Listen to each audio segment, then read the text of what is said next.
మాజీ సీఎం కేసీఆర్ పై ఘాటు విమర్శలు చేశారు ఎమ్మెల్యే రేవూరి ప్రకాష్ రెడ్డి.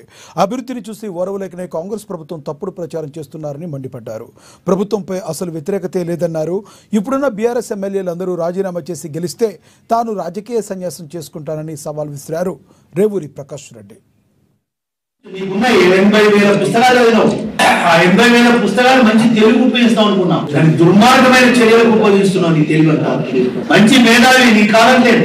ఆ మేధావితనాన్ని ఏం చేస్తున్నావు? నీకున్న నాలెడ్జ్ ను ఈ ప్రభుత్వాన్ని అప్రతిష్టపాలు చేయడానికి, ఈ రాష్ట్ర ప్రజల యొక్క భవిష్యత్తు జీవితాలతో ఆడుకుంటున్నావు. ఒక దుర్మార్గమైన ఆలోచనతో పోతున్నావు. ఇది పద్ధతి కాదు. నిజాయితీగా రాజకీయాలు తప్పులేదు. ఈ ప్రభుత్వం తప్పులు చేస్తే బయట పెట్టు, సూచనలు సలహాలు ప్రజలలో పెట్టు, తప్పులేదు.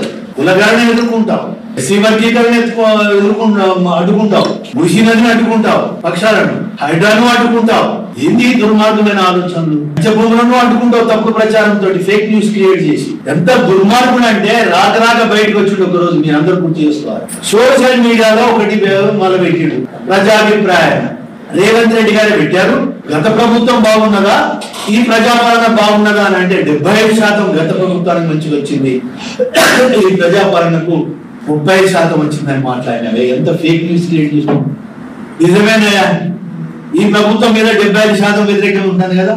నీకు దమ్ము ధైర్యం ఉంటే ఈ 35 మంది ఎమ్మెల్యేలతో రాజీనామా ఇచ్చి మళ్ళా బయట నీకే కాస్త కూడా